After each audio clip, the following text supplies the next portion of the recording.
What would you do if telling the truth could cost you your job, your reputation, and maybe even your future?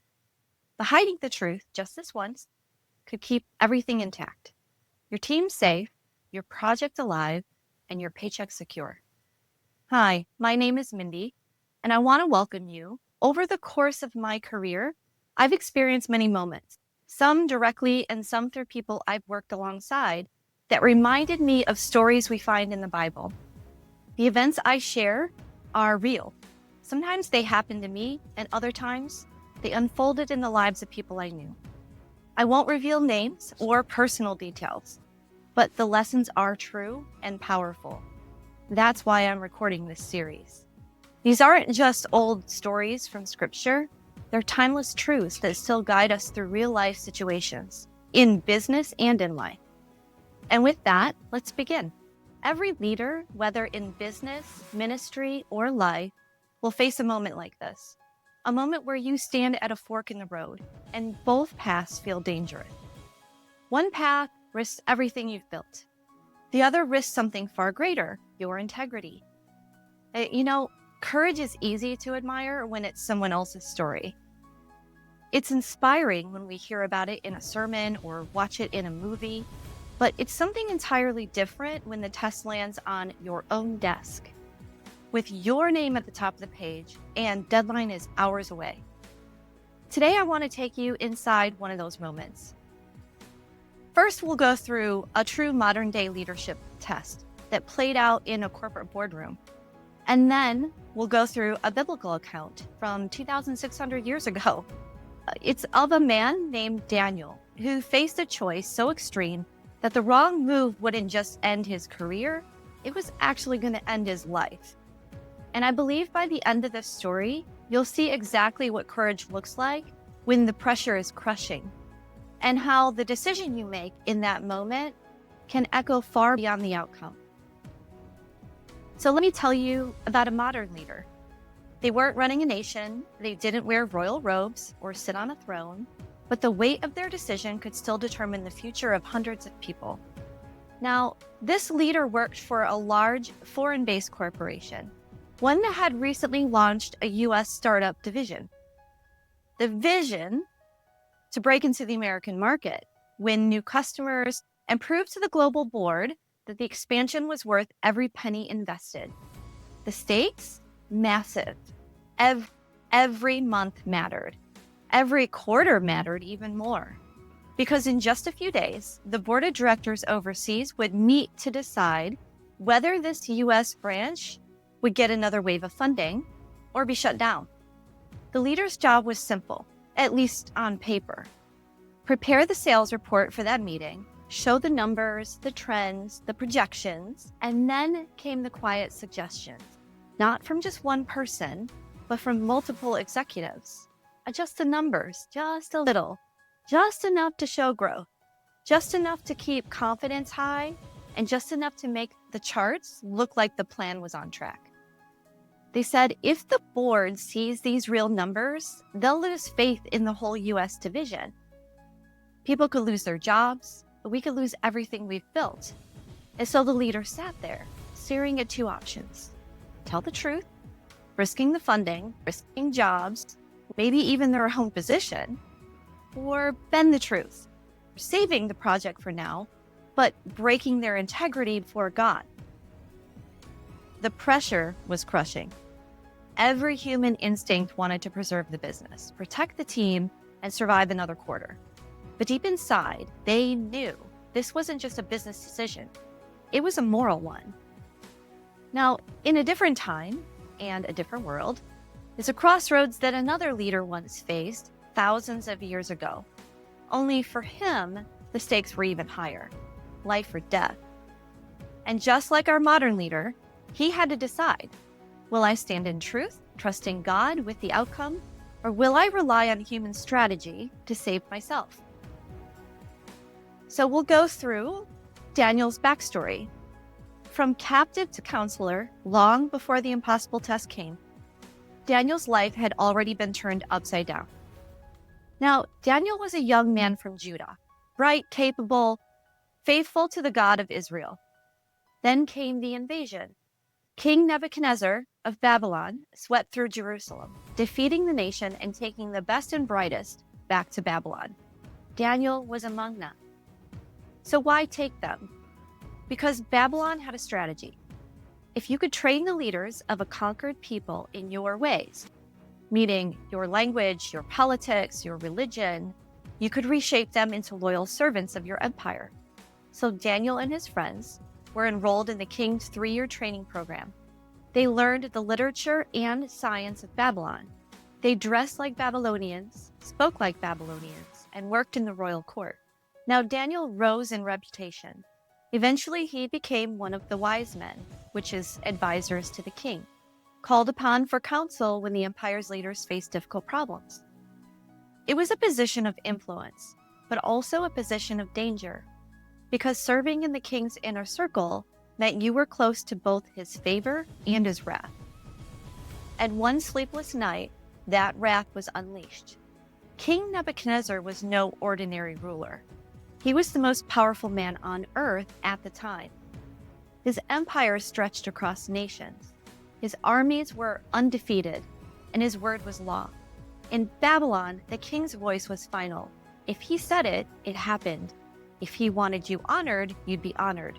And if he wanted you gone, you were gone. But even kings have sleepless nights. One night, Nebuchadnezzar had a dream, not just any dream.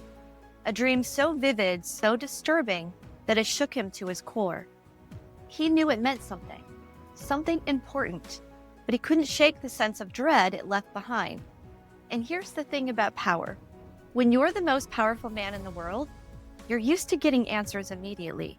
So he called in his magicians, astrologers, enchanters, the entire group of wise men in his court, and made a shocking demand. He didn't just ask them to interpret the dream. He told them, first tell me what I dream, then tell me what it means. Now, let's think about that. Not only did they have to figure out the meaning, they had to somehow read his mind and describe a dream he hadn't even shared with them. Why? Because the king wasn't interested in comforting words or convenient gestures. He wanted the truth. And this was his test to make sure no one could fake it. But when the wise men protested, saying, "No one on earth can do what the king asks," Nebuchadnezzar's response was brutal. He ordered that all the wise men in Babylon be executed, every single one of them. And because Daniel and his friends were part of that group, their lives were now on the line too. This is where Daniel steps into the story, not as a volunteer, but as someone with everything to lose. When the commander of the king's guard came to carry out the order to execute the wise men, Daniel didn't panic, he didn't run. Instead, he did something remarkable. He spoke with wisdom and tact. Now, if you think about that, the man in front of him had the authority to take his life right there on the spot. And Daniel responded with calm, respectful question. Daniel asked why the king had issued such a harsh decree. When the situation was explained, Daniel did something almost unthinkable. He went straight to the king and asked for time so he could interpret the dream. You see, in moments of crisis, the first step isn't always to give an answer. Sometimes it's to create space to seek the right answer. Daniel didn't rush in with half-baked ideas. He knew that if the dream was going to be revealed, it would take something only God could give. Once the king granted him that time, Daniel returned to his friends, and he urged them to pray. This wasn't a private moment of desperation, it was an act of community faith. They prayed together, believing that the God who knows all mysteries could and would reveal this one. And here's where the story takes a powerful turn. That night, God answered. In a vision, Daniel saw exactly what King Nebuchadnezzar had dreamed, and its meaning. If you think about that, the wisest men in Babylon couldn't even guess. But in one night, God revealed the impossible. But before Daniel rushed to the palace, before he told anyone what he knew, he paused and he worshiped. This is one of the most powerful leadership lessons in the entire book of Daniel. When God answers, you give him the credit before you share the solution. So Daniel prayed, Praise be the name of God forever and ever. Wisdom and power are his. He changes times and seasons. He deposes kings and raises up others. He gives wisdom to the wise and knowledge to the discerning. He reveals deep and hidden things. He knows what lies in darkness, and light dwells with him. In that moment, Daniel acknowledged that the dream wasn't revealed because he was smart enough or skilled enough. It was revealed because God is faithful. Daniel was then brought before King Nebuchadnezzar. The king, still skeptical, asked if Daniel could truly tell him both the dream and its meaning. Daniel's reply was humble but bold. No wise man, enchanter, magician, or diviner can explain to the king the mystery he has asked about. But there is a God in heaven who reveals mysteries. Then Daniel told the king exactly what he saw in his dream. Your Majesty, you looked, and there before you stood a large statue, an enormous, dazzling statue, awesome in appearance. The head of the statue was made of pure gold, the chest and arms of silver, its belly and thighs of bronze, its legs of iron, its feet partly of iron and partly of baked clay. While you were watching, a rock was cut out, but not by human hands. It struck the statue on its feet of iron and clay and smashed them. Then the iron, the clay, the bronze, the silver, and the gold were all broken to pieces, and the wind swept them away without leaving a trace. But the rock that struck the statue became a huge mountain and filled the whole earth. Daniel explained that each part of the statue represented a kingdom. The head of gold was Nebuchadnezzar's kingdom, the Babylonian Empire. The silver, bronze, and iron were the kingdoms that would follow. The feet of iron and clay was a divided kingdom, partly strong, partly brittle. The rock that was cut without human hands represented a kingdom set up by God himself, a kingdom that would crush all others and endure forever. For a moment after Daniel finished speaking, the throne room was silent. Nebuchadnezzar, the man who ruled the most powerful empire on earth, sat frozen, processing every word. Here was a captive from Judah, a young man with no political power, no military rank, no royal blood, yet he had just told the king the exact dream he'd had in the privacy of his own mind, and explained its meaning in detail. Then, in a stunning break from royal protocol, the king rose from his throne and fell face down before Daniel. This wasn't worship of Daniel, the man. It was a public acknowledgement of the God Daniel served. Surely your God is the God of gods and the Lord of kings and a revealer of mysteries. For a king who believed in many gods, this was an extraordinary confession. In that moment, Nebuchadnezzar recognized that there was a God greater than any idol in Babylon, a God who knew the hidden things of the heart. Nebuchadnezzar rewarded Daniel lavishly, gifts, titles, and authority. He placed him over the entire province of Babylon and made him chief over all the wise men. And at Daniel's request, his 3 friends were promoted to positions of leadership as well. This wasn't just the king honoring a servant. It was God elevating his faithful follower in the most unlikely of places, turning a moment of potential execution into a moment of divine promotion. Now we look back at our modern leader. He sits in a quiet office, the weight of the moment pressing hard on their shoulders. The meeting with the board is just hours away. The executives' voices from earlier still echo in his mind. If the sales report looks bad, we could lose funding, and the entire U.S. expansion could collapse. On the desk in front of them are 2 versions of the sales report. One reflects the reality. Sales are far below projections, and serious process changes will be needed to turn the business around. The other has been polished. Numbers inflated just enough to paint a picture of success. If they present the inflated report, the board may continue investing, at least for now. But it would mean lying, standing there and knowingly speaking something false. Now, if they present the truthful report, they risk immediate fallout. Funding could be cut, jobs could be lost, and their own career might be over.